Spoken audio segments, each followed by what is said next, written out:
Shalom warga kerajaan dimanapun berada. Senang sekali kembali kita berjumpa. Dan saya berdoa biar melalui program ini setiap kita akan terus bertumbuh dalam Tuhan.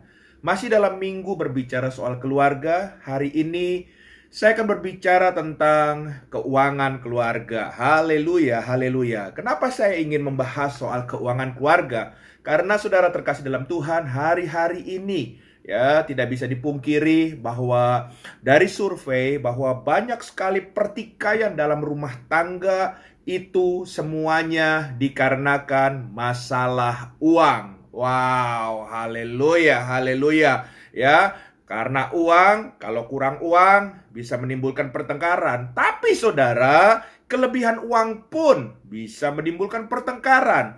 Oleh sebab itu saudara, supaya keluarga kita tidak ada perselisihan kembali karena masalah keuangan, mari kita coba belajar saudara dari kebenaran firman Tuhan.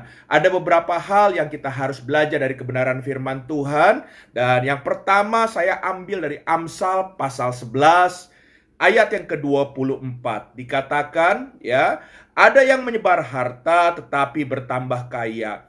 Ada yang menghemat secara luar biasa namun selalu berkekurangan. Wah, haleluya, haleluya. Jadi saudara terkasih dalam Tuhan, dalam kebenaran firman Tuhan ini dengan jelas saudara, firman Tuhan berkata bahwa orang yang menyebar harta ya bertambah kaya, yang menghemat juga selalu berkekurangan. Jadi nggak ngejamin semuanya. Tapi saudara terkasih dalam Tuhan, yang menjamin sumber berkat itu sebetulnya adalah Tuhan. Oleh sebab itu hal yang pertama, mari kita suami istri bahwa kita menyamakan persepsi bahwa sumber berkat itu adalah Tuhan. Bukan karena saudara kita bekerja saja, bekerja harus. Tapi saudara terkasih dalam Tuhan, sumber berkat itu adalah datang dari Tuhan. Kalau saudara tidak bisa menyamakan persepsi ini, maka satu sama lain bisa saling ya menganggap dirinya pahlawan dalam rumah tangga, bisa menganggap dirinya lebih dalam rumah tangga. Ya, tapi kalau kita percaya bahwa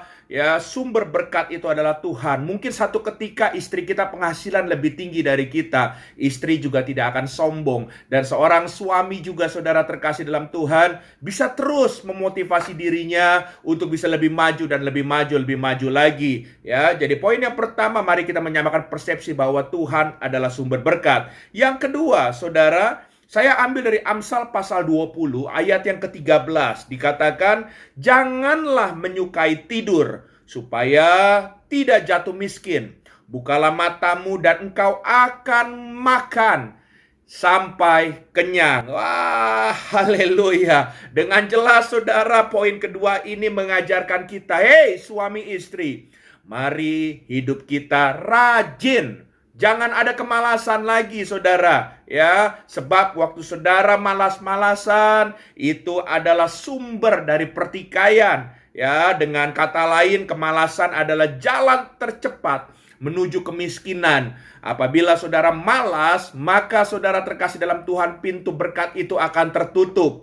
Oleh sebab itu, poin yang kedua, suami istri, sekali lagi saya ulang, harus rajin, jangan malas. Lalu poin yang ketiga, saya ambil dari 1 Timotius pasal yang kelima, ayat yang ke-8. Dikatakan begini, tetapi jika ada seorang yang tidak memeliharakan sanak saudaranya, apalagi seisi rumahnya, orang itu murtad dan lebih buruk dari orang yang tidak beriman. Supaya tidak menimbulkan pertengkaran dalam sebuah keluarga karena uang, ya saudara, seorang kepala rumah tangga harus mengerti ya prioritas kebutuhan pokok dalam keluarga. Suami istri harus bisa melihat bahwa prioritas kebutuhan pokok keluarga itu menjadi hal yang terutama ya. Oleh sebab itu saudara, kalau kita menaruh keluarga kepada hal yang terutama, maka saya percaya saudara, dari apa yang Tuhan berkati kita semuanya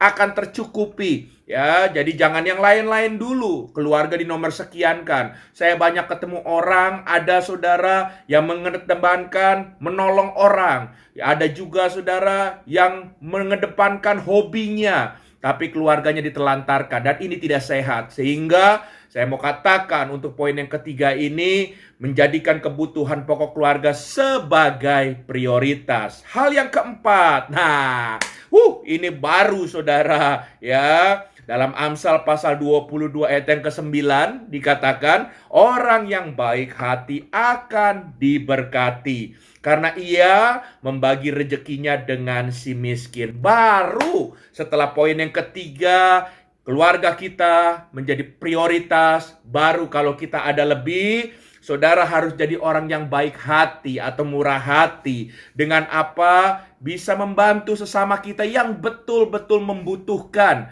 Ya, jangan tutup mata kita apabila kita diberkati lebih, saudara. Kalau ada orang-orang membutuhkan dan kita memang lebih, saudara, keluarga kita sudah diberkati, kebutuhan pokoknya sudah ada semua, mari kita berusaha murah hati, baik hati untuk menolong mereka semua. Baru yang kelima, poin yang kelima, dalam Amsal pasal 30 ayat yang ke-25, ya, dikatakan, semut bangsa yang tidak kuat, tetapi yang menyediakan makanannya di musim panas. Haleluya. Bukan cuma musim panas yang sekarang, saudara, tapi setiap ada musim panas sebelumnya, semut sudah menyiapkan segala sesuatunya. Jadi poin yang kelima, yang terakhir, supaya keuangan kita sehat, tidak ada pertikaian suami istri, maka poin yang kelima, kita harus memiliki simpanan. Haleluya. Ya, seorang laki-laki dan seorang perempuan itu cara berpikirnya beda, saudara. Kalau seorang laki-laki, apalagi dia masih gagah, ya, masih saudara bisa berenergik ya dalam melakukan aktivitasnya,